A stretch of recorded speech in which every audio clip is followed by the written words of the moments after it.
Hello, I am Paula Bennett and welcome to my New Zealand Herald podcast, Ask Me Anything.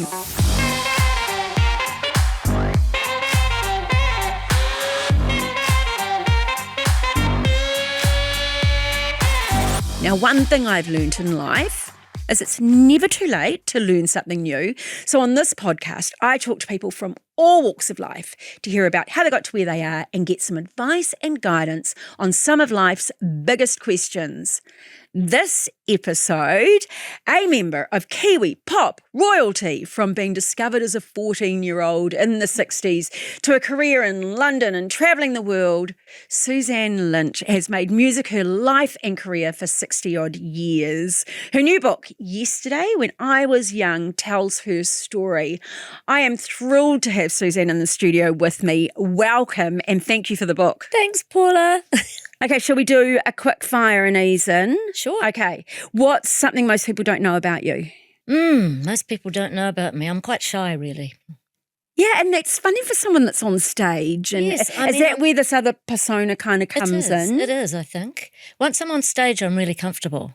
But if I'm at a party or with people I don't know, I could be quite shy still. Yeah. Which is really annoying, actually. Yeah, I understand. Okay, what's the latest TV show that you binge watched? Oh, I've been watching Harry and Meghan on YouTube, really? Actually. Quite a saga. It's sort of my soap opera.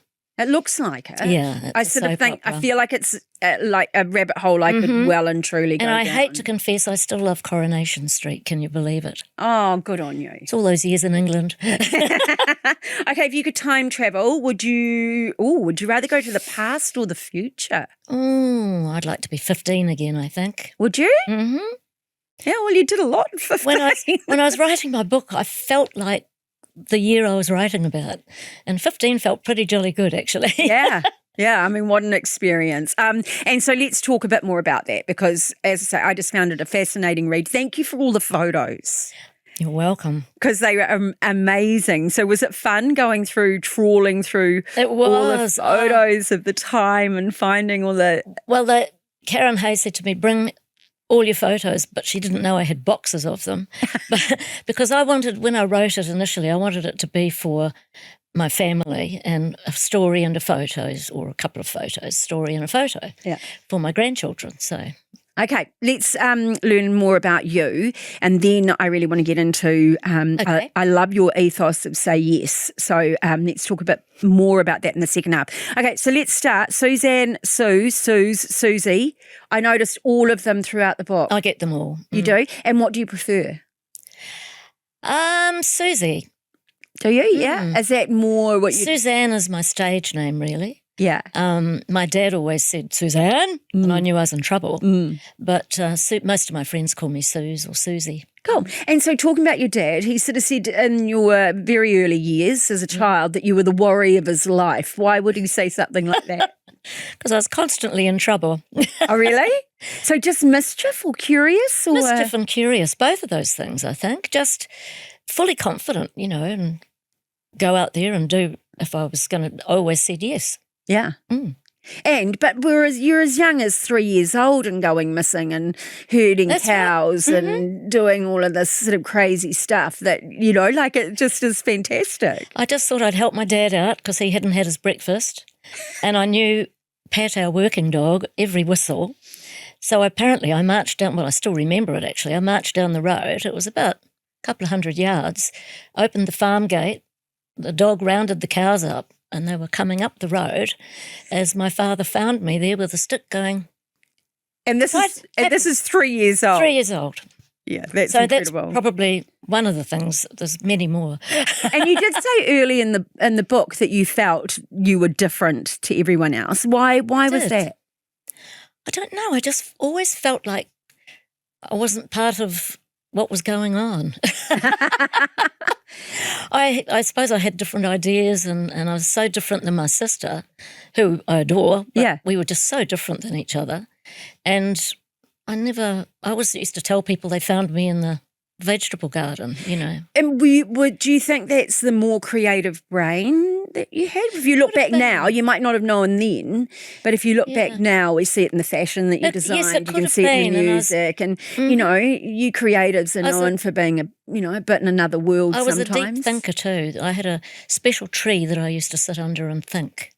And that was my thinking tree. Oh, I quite like that. Yeah. So in those early years, it was shows put on by you and your sister Judy, and it was concerts for friends and family. And so there was music in the household? Absolutely. Yeah. Well, at that point we didn't have a television or anything, and Kevin Borich from the La-Di-Dahs lived next door.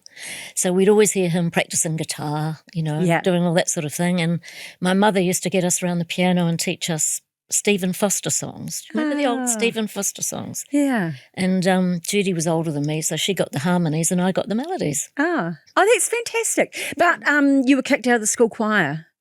I was. It's my claim to fame. Apparently I was too loud. Oh. I was little and I was in the front row, and of course I'd sing like that. And that wasn't choir material, so they put me in the back row, and then they couldn't see me, but they could still hear me. So I was just told, sorry, you're not choir material, you have to go. I was kicked out of a choir. Were you? Yeah. Oh, well. I was a young adult, though, and I just moved to Auckland, and I felt like I wanted to meet new people and do something different. And it was in a church and everything. And then the naughty streak in me, a few weeks in, I taught the 9-year-old soprano boy, who was just absolutely beautiful, but I taught him Janis Joplin, "Oh Lord, won't you buy me a mace?" Love Thank it. you. Love it. Yeah. And he wouldn't stop singing it, and I got blamed for it. So there you go. Hey, so it's that chance meeting at 14, isn't it? And it's literally the way you write in the book is that you heard... We just heard Peter Poser. Well, we didn't know it was him. We heard guitar playing up the street, about 3 houses up the street. And we had some girlfriends over playing, and my sister, who... We crept along, and my sister was the one that wanted his autograph as soon as she saw it was Peter Poser. Yeah. And I was just a little kid, 13-year-old kid hanging behind. And when we got up there, because we'd sung with the Ravens at school, a band we had at school, they said, oh, these girls sing. And so Peter said, well, if you sing a song, I'll sign you an autograph. So, of course, Judy said, come on. Yeah, we're singing. We're singing. And we did. And you did. And then that literally, and literally led to the phone call that came a few days later that said there might be opportunities here and... Come into the recording studio, basically. Wow. Yeah, he'd found a couple of songs for us. Ron Dalton, yeah. Could you believe it? Like, was it real for you in the moment? I mean, that 14 years old is so young. And so at some level, we've got so much more confidence at 14, or we sort of do and don't we? And it's exactly. It didn't really faze me. I remember being picked up from school and I had my Panama hat on and my gloves and school uniform and walked into the studio and I was quite comfortable. I thought, oh. And the band were playing, we rehearsed it through with the keyboard player, first of all, Mike Pajanik. And it just turned out to be great. So I loved it. Because at that age as well, you kind of don't know what can go wrong. Like it's I always sort of say the time to take risks is when you're young. Because if you make a mistake, you can pick yourself up and go again. It's a bit harder to take risks at sort of 50, 55, and it's like, well, I can't lose everything. Exactly right, because I didn't really think about it. No. It was just like, oh, you learn this song, okay. Go in, sing. Okay, well, this is fun. Yeah. That's all I thought. And then it keeps going for you, though, doesn't it, Suzanne? Like, it just keeps sort of going.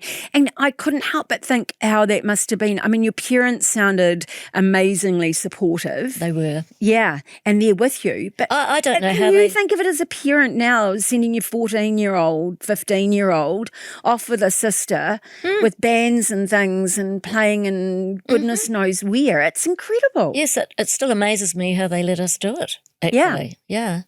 But we always had a parent with us. You did. In the first few years. My mother came or my father came. Usually my mother on all the tours. Yeah. She got to meet the pretty things. That was exciting. Good on her. And so what was showbiz like for a teenager in the 60s? You know, like we all look back at that as, you know, it's amazing when I ask the question often of guests of past or future, most I'd go back to the 60s, you know, if they weren't living it then, you know, like, because it's just for so many of us, it's got that nostalgic and that music and that, God, some of the best music in the world came out then. It did. And everything was new. That was the exciting thing, you know, like you'd be waiting for the next Beatles album to come out and you'd be waiting for the next Supremes album to come out or a single. And music was something you could hum in the morning over your cornies. You know, the songs were all very catchy and everything felt new. So it was a very new and exciting time musically-wise, I think. I think so too. And it wasn't as fast as it is now. And I mean that not necessarily in the style of music, but we sort of hear something and then it's come and it's gone and we're not listening to it on the wireless and we're not actually getting consumed by the songs like you were then. That's right, yes. And you were a part of it. I mean, you're making TV appearances, you're doing national tours at that time. You're 5 years with your sister, you're making records. I mean, that's extraordinary. None of it really registered that much with me, to be honest. I didn't realise how popular we were until I tried to catch a bus one day. Yeah. And, you know, everyone's making way and wanting you to sign an autograph or something. We just didn't sort of realise. And I was just doing something I love. I love to sing. And you sort of say it in the book. You go, well, I was just me. Yes. Is kind of the way you put it. Yeah. And I get that, but you still can't help but think of that external kind of pressures coming on someone so young. Do you think, I mean, it feels like it's so much different now and perhaps particularly in the last sort of 15 or 20 years. Totally That different. pressure you can see. Totally different. Not many of them come out unscathed. No. Right? None of us at the time had that sort of pressure, really. I don't think. We were just told to be I was just doing what I was told, really. Be there, dress right, be there, you're singing this, you know, okay. And that was it, really. The old, okay, yes. Yeah. I'll sing that. So 1 week we'd be Cilla Black, 1 week we'd be singing like Dusty Springfield, then we had to do a Lulu song, you know, I mean, just learned as we went. And the audience, whether they're at home watching on TV or whether or not they're in a live show or something, they just want to be entertained so badly, don't they? And their expectations. Well, the other thing, to be honest, you either had the telly on or off in those days. Yeah. If it was on, there we were. Wow. So, you know, we were there. Like that lady that said to me in the supermarket one day, when you went off the television, I felt like someone had taken part of my lounge furniture. I think she meant it as a compliment. I'm not sure. Yeah. And you got very sick a couple of times in there, didn't you? You know, so do you think that's just the strain, you know, sort of touching my throat at the moment because, you know, like it was and... I got nodules on my vocal cords and that was from a come on tour. We had no monitor systems in those days, just the band playing loudly and kids screaming, so you'd have to sing as loud as you could. Wow. And I got a bit of a cold, nothing serious, just a bit of a cold, but I had to keep singing because it was the middle of a tour. And when I got home, I found when I tried to talk, it was like that. I couldn't control where my voice went. Yeah. And I found out I had nodules. So yeah. That wasn't good. And then lots of rumours start. Oh. That still happens. Oh, unbelievable. It's social media. Wasn't there one where they reckon you'd had twins to Mick Jagger or something? Yeah, which is quite a feat because I haven't met him. Well, it made you sound interested. Well, you know, I mean, I was only about 15 or 16 at the time. 16 I was. It was Mick Jagger. I know. Hey, talk about your dear friend Ray Columbus, because he was, you know, a dear friend, as you describe him, and very influential, wasn't he, for many years. So tell us about the role that he played in your life in those times. He was like a big brother or a dad to us. Yeah. And he was a great manager because he'd talk to anyone about you. You know, he was very pro the Chicks and Shane and the other people that he was managing. But he started just managing us, and I just adored him. I mean, I really miss him still. Yeah, and I can still hear his advice coming in. If you ever had a problem, you just rang Ray, he sorted it out. Yeah. So I didn't have those pressures either. Yeah, you were lucky to have those right people around you. I had weren't the you? right people. He was amazing as a manager and amazing as a man. Yeah. And as you say, touring, I mean, you toured with a lot of different bands and groups, particularly, we'll get to London because that's just fascinating, but your time in New Zealand, and as you say, you predominantly did have a parent with you because, Yes. You were quite sheltered from that sex, drugs and rock and roll. Oh, absolutely. We were always locked in our room, Yeah. reading a magazine. Yeah. While the others went out to party because I was only 15 still. And lucky to have your sister then with you to have that company. Well, she was stuck with me, so, she had to stay home too. So after 5 years, you both decided to go solo. Yes. And you sort of say it was kind of a natural... It was just a natural You'd done progression, 5 really. years Yes. Yeah. We'd done it. The chicks were sort of the chicks, and it was time to move on. She wanted to travel, meet some new people. So she ended up in Australia for a year. And something in getting recognised, because as you say, a group or a band might get recognised and a solo artist might, but actually a duo like you were... We could never get an award for anything because they didn't recognise a duo. Yeah, interesting, You weren't a band or a group and you weren't a soloist. So you talk often about your love of music and performing, but you sort of did mention that you don't love the business side of it. What does that mean? I think... Well, some of the business deals are, I find them difficult. Yeah. And I miss Ray for those. Yeah, I bet. He'd always sort those out. I just find the business people that take advantage of a lot of artists not so nice. But I love the performance and the music. Actually, in one example you give is doing, jingles and, so we're going to talk about the years in London and things. So you sort of came back after many years and then started, and you could hear a jingle that you'd done 14 years earlier still being played. We'll scarp a tree. That was it. But as you say, the reward for that, and it's quite interesting even listening to artists now talking about Spotify and talking about some of those sort of music outlets and how they're feeling like they're being taken advantage of and not getting treated fairly. You would have thought that we'd have learnt some lessons along the way, but it's still out there, isn't it? But well, human nature's still there, right? Exactly. I mean, we did a lot of work as the Chicks and we still owed the record company one in Fortman's Halfpenny. Yeah. And my dad said, there's something wrong with that, So I just find some people in the music business a bit hard to handle. Yeah, I can understand that. And so you married Bruce Lynch, and he was a musician. And so was that easier because you could tour together, you could travel, you at least understood the late nights and hours? Right, yes, and, because not many people do understand that. No, really. that's true. No. They think you're just out having, which I'm sure you are, having a great time, but, they think it's all the party life, whereas actually you're lucky enough to be doing something. It was never all the party life for me. That's the thing. I think I never got asked out even when I was a teenager. I think they were. Well, they probably thought that you were in awe of you or something. I think they thought I had so many boyfriends I didn't know what to do with them. Or they were just scared stiff of me, basically. Or Larry Morris went, "Oi, what are your intentions?" Yeah. The minute they said hello. That didn't help, Paula. That did not help. No. And then married at 20. Yes. Okay, can we talk about that dress, that wedding dress?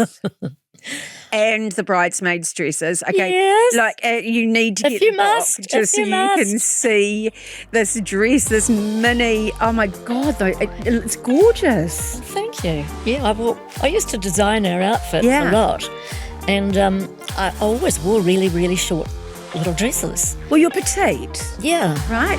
So I have to make my legs look long. But Bruce said to me, I want them to see the legs I'm marrying, which I thought was hilarious, but I think I made it a bit too short. So. No, I love it. I love it because it just looks so of its time.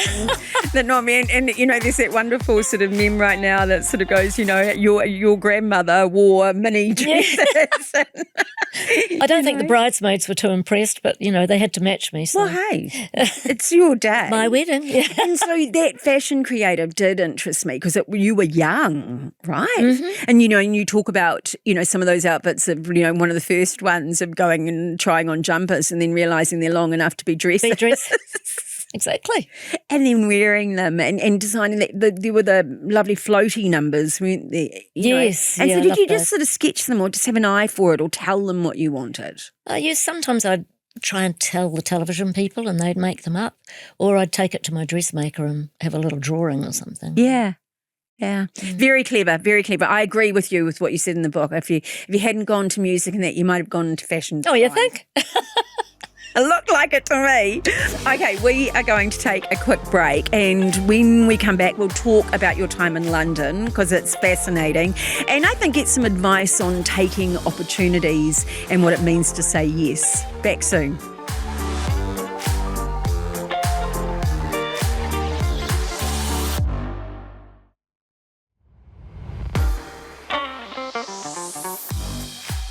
Welcome back to Ask Me Anything, and my guest today, of course, is Suzanne Lynch. Suzanne, we're going to pick up with you moving to London. So at that point, you kind of thought, so how'd that happen? Someone sent you the 6-month ticket, didn't they? Valdunican. Yeah, so you got married. Yes. Weren't that long into the marriage. You're sitting there and the phone goes again. Yes, well, I did a tour with Valdunican around New Zealand, and Bruce came with me. He was playing guitar, actually. And at the end of the tour, Valdunican said, I'd love you to come and sing on my television program in London. And as usual, I went, yes, and then thought, oh, what have I said? Yeah. And raced home and told my mother, who said, don't count on it. But anyway, a ticket arrived in the mail. Wow. A 6-month return ticket. Mm. And she wouldn't let me go unless Bruce came too. So he bought himself a ticket and cancelled all his work. And he came with me. And he'd given me a 6-month return ticket because he thought I might like to do some shows in Brighton with him in the summer. Yeah. So it was January 70. I was going to say, what's the year were we? 73, I think. 70, Wow. yeah.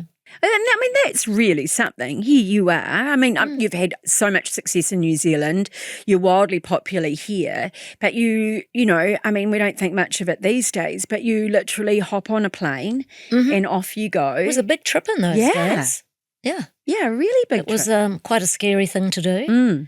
But it was a real adventure, And being with your then husband. And being with my husband made all the difference. Yeah. I think I would have probably panicked if I'd been on my own. So it was very grateful. Thanks for coming, Bruce. Yeah.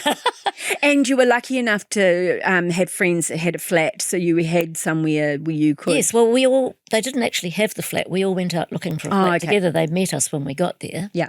And we found this beautiful flat. It was the top floor of one of those beautiful big old brick houses, 3-story houses in Swiss Cottage, which was a lovely area of London. And there were squirrels in the garden out the back, and it was magical. I loved it. Okay, well, so let's talk about some of the amazing people you've worked with. I just don't even know where to start with it, really. I mean, we sort of talk about Lulu. You did the Huss and the Haas for Kung Fu fighting. You worked along Luther Vandross, as you say, Olivia Newton-John. I've got Meatloaf in here. You went to a party at David Bowie's house. I mean, it's hard for this Kiwi girl to kind of even comprehend that. So did it feel like the rock and roll lifestyle and you just didn't know what was going to happen for you next? Pretty much. Yeah, pretty much. I mean, I was a vocal backing singer over there and I enjoyed that because I was part of a team again. I like being part of a team. And I think I just took it all in my stride, a bit like when I was a chick, it's just And I became very good friends with Mary Hopkin and her husband, Tony Visconti, was great mates with Bruce. And they took us to the David Bowie party, for example. And you spoke with him? I mean, Oh, yeah, he was lovely, yeah. He showed me his new kimono he was going to wear. Oh, really? Beautiful. Yeah. So I mean, and you talk about these people very fondly, and I mean, let's get to Cat Stevens, who's now, of course, Yusuf Islam, and I mean, you spend a lot of time. Yes. Yeah, and you called him Steve. Yes, that's his name. Stephen Demetrio Giorgio. Oh, there you go. Is his name. And so, how many years were you working with him? 5. 5 years. Wow. And doing backup Yes. touring with him, recording. Two world tours, 2 albums, or 3 actually. And your husband was playing with... He was playing bass. Yeah, so that works well, right? But that was an accident as well. Because Bruce had been called in to play bass on Buddha and the Chocolate Box. Yeah. And Cat Stevens and he got on great, and he loved his playing, of course. He was very good. And I was in a vocal group called Bones in London at the time. Yeah. And we were told to be at a certain studio at a certain time, as we always were. And we turned up, opened the door, and there was Bruce. And he looked at me and I looked at him, and he said, "What are you doing here?" I said, "I'm here to do a session." And then I looked to my right, and there was Cat Stevens saying, "Hello." And Paul Samuel Smith said, "Do you two know each other?" And I said, "Well, yeah, we're married." Yeah, quite well. He said, "You've got the same accent." That's what he noticed. Yeah, I bet. So that's how we got to work together with Cat Stevens. And so what was he like? Did he control all parts of a tour, of a show? He was very involved in everything. Yeah, he really was. And he's so artistic. I have so much respect for Cat Stevens, honestly. Yeah. Or Yusuf, as he is now. And a lot of love too, because we got on great. Can't tour the world together twice and not get to know each other well. Yeah, exactly. And he was a fascinating person. If we did a sound check and it went quickly, he'd go, "Let's try this," and he'd be writing a new song, and we'd try that out at sound check. Throw in ideas. Yeah. He was. And so just that genius brain of his. Absolute genius to me. He was a total genius, a perfectionist. Yeah. And I love perfectionists because I'm a bit of a perfectionist myself. Yeah. And a lot of our vocal arrangements were actually quite tricky. But he taught us every one of them. He knew exactly what was going on.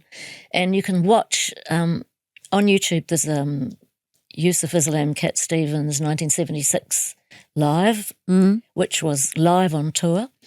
It's on video. You can watch it, and you can see all the band straighten up when Steve walks out. Oh, really? Yeah. Everybody's on their mettle, and the shows were just fantastic. In fact, once we got a complaint that maybe we were all miming because it was too good. It's true. Wow. It's true. And the sound man had to say, no, it's, look, see?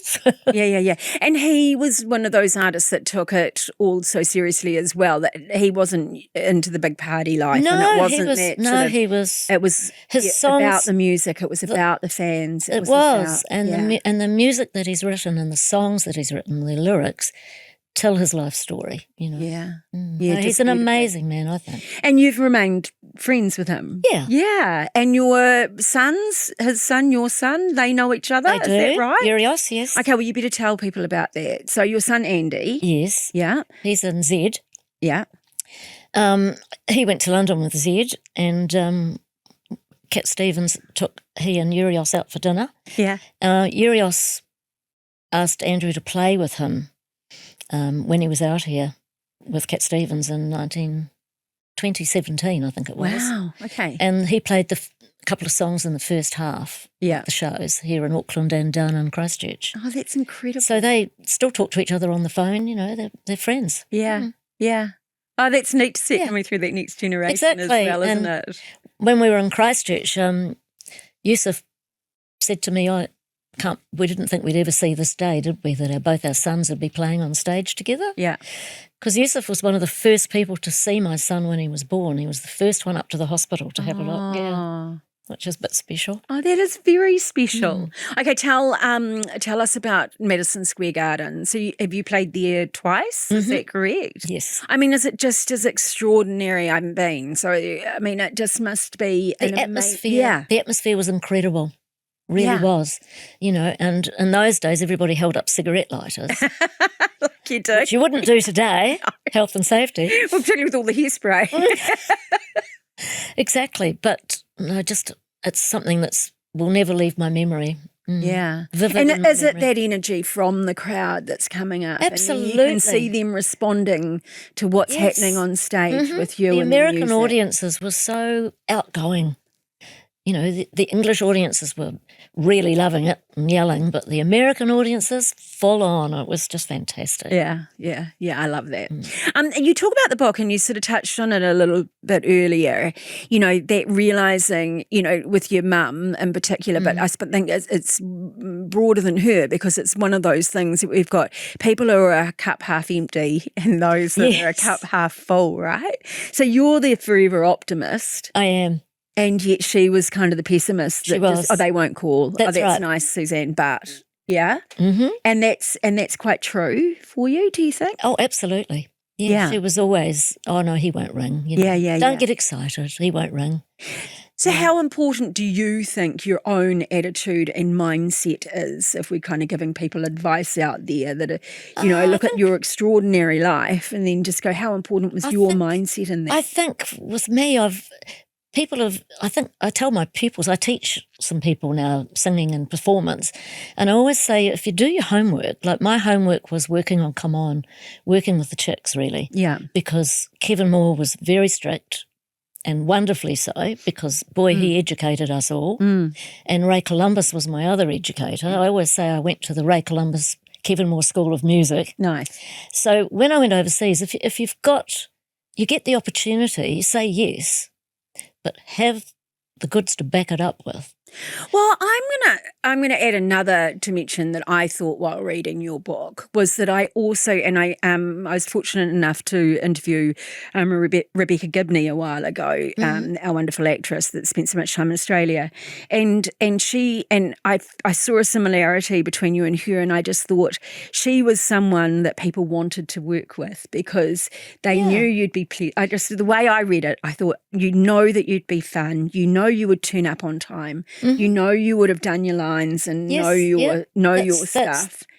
And as you say, you did what you were kind of told, but then later in life still, that work ethic. It stood me in great stead. So I had great work ethic, I think, because I always did turn up on time, dressed right, ready to go. And not all musicians and actors do that, right? Like, with all respect, sometimes they get so full of themselves, and you're lucky to have me instead of actually going, I love what I do. I tell people the people you meet on the way up are the same people you meet on the way back down. Yeah. And, I'm just me. And the friends I made when I was 15 and 16, I still have. But I'm going to argue that I reckon you got a lot of the opportunities that you got. So we're just going to absolutely bank your God-given talent, because that's obvious and absolute. But equally, I think that we do in our lives, we choose people that we want to work with, that we're going to enjoy. Like, we do. Cat Stevens didn't have to have you around for 2 world tours. No. He had a choice of who he could work with. That's right. Yeah, and he chose you. He put me with 2 flash New York girls for the second tour, which was a bit scary. But yeah, no, he did. And we got on great. Yeah. And I would argue that part of that is equally, your work ethic and your, as you say, turning up, Paula. Turning up on time, ready to go. It's the bottom line, know your stuff. Yeah, know what you're doing and what you want to do. So you said that writing this down is for your children and your grandchildren and hopefully great-grandchildren. Yes. Sharing those stories. So how was the process of, did you keep a diary? There is a lot of detail and a wonderful story you tell that is easy to read. Well, no, I just wrote it from memory. Wow. It was just, and I felt like I was 15 again, and I remembered all those things, how I felt when I was then, and then I felt how I was when I was 18 and felt like I felt when I went to London, so it was just all from memory. So how was coming back to New Zealand? And so you came back with Andy, right? Yes, Andy was born in Wimbledon. Yeah. And then you came back with Andy, and then you've had a daughter as well, Amy. And so, how was life at home after being on stage and adored and, all that applause and everything that we love? I quite enjoyed it. Yeah. I had great little kids, and I thought, okay, I'm going to be a mum, right? So I became the best scone maker in town and went to the PTA and, did all that stuff. worked at the kindergarten, blended in with everybody. But then when they got a little bit older, I sort of got the singing bug back, and I wanted to go back singing and did. And I remember saying to them, I think I put it in the book once, do you want me just to stay home because, I've got to go away this weekend? No, you get grumpy when you don't sing. So away I went. Yeah. And kids need to see you living your life and loving what you do, right? Yeah, exactly. Well, I was a better mum for it. Yeah. Really important message to them as well. And then you got into vocal coaching. I mean, you've done so much of the jingles for many years and then always on stage and always, doing something. But that vocal coaching through New Zealand Idol, because it was all new to us. And it was interesting reading that. I was like, I remember that. I remember that. Because it was just a fascinating show, really, wasn't it, in its own way then? They were all only 16, 17, 18 maybe. Yeah. And I think they looked at me like, who the heck is this? Who's this person? Yeah. But I really enjoyed that. By the end of it, they all called me Mum. Yeah. Yeah. And it was a great building block for them because I taught them all the things I'd learnt, about television, about turning up right, know your stuff, don't. And I mopped up a lot of tears after they got put out. And I said, well, television's a great platform to show New Zealand what you can do. So just get out there and show New Zealand what you can do. And they did. And I think they all did really well, actually. Yeah. And they trusted you, right? Absolutely, yeah, it was great. Yeah, they sort of come in thinking they know everything, and then all of a sudden it's like this awakening. They realise there's a bit of work to do, yeah. And it was on New Zealand Idol that you met Jackie Clark. I found it amazing that you hadn't known each other before because, aren't they, those women you've worked with are just They're incredible. Oh, just absolutely incredible. So the three of you, Tina, Cross and Jackie, you still perform as the Lady Killers? We do. Today? We've been performing for 20 years together. Wow. And you've done a few cruise ships? Yes. I loved those anecdotes. I almost feel like we should keep them and tell people they have to go read the books about how Lady Killers slightly ironic. I don't sing My Funny Valentine anymore. Put it that way. And I do just want to recognise the recognition of being inducted into the New Zealand Music Hall of Fame and becoming a member of New Zealand Order of Merit. That was such an honour, honestly. Really? Yeah. For them to have thought about us after all those years too. So, as the chicks, it was great. And I think that really gave Judy and I a real thrill. I love that. I love that because I was fortunate enough to be part of, for about 6 years, how a part of a decision-making team as to whom and how you did. And, it was just, it really is something special to be able to recognise people, and I'm pleased. And it's a beautiful award too. Looks beautiful. Okay, finally for this segment, I'd like to know what is the best advice you were ever given and who was it given to you by? Oh, gosh. Well, it has to be Ray Columbus, who just said, keep smiling, keep saying yes, you're doing great. I love it. And it's kind of that say yes and then work it out later. Yeah, absolutely. Yeah. But do your homework as well. Yeah. Yeah, know what you won't say yes to. That's right. And I've always followed my intuition, so if it has to feel right. Yeah. If it doesn't feel right, I'll say, it doesn't suit me at the moment or something. Yeah.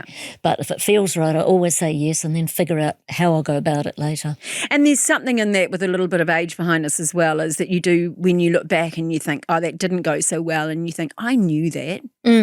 I actually didn't listen. Age and experience. Yeah, but I didn't listen to my intuition. I talked myself or let someone else talk me into, and actually... let me put it this way, I've learnt to say no. Yeah, yeah, that's fair as well.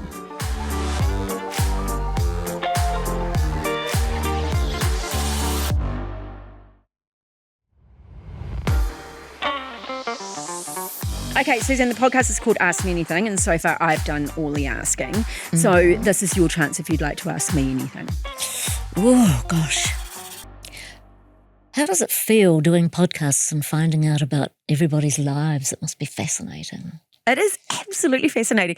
I think it might be one of the best. It doesn't feel like a job. It's a bit like you singing. It's like you talk about it. See, it's a passion for you. You talk about it. Singing's a passion for me, and this is a passion for you too. And you say you can't talk about it as a career because it doesn't feel. It just feels like you're doing something you love. Right. And I doing this. And you're the same. Oh, getting to experience. I mean, there were Fantastic. things I didn't know about your time in London in particular, so that was just an absolute journey and a privilege for me, to have actually experienced some of your life and then have this opportunity to hopefully help you share that with other people. Because Thanks, that's Paula. what it feels like, so.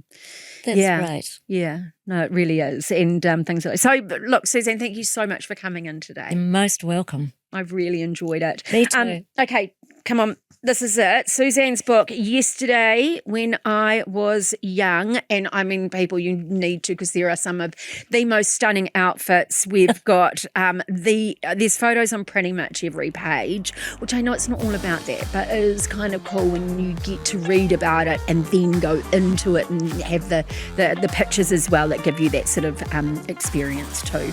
So go and get a copy now.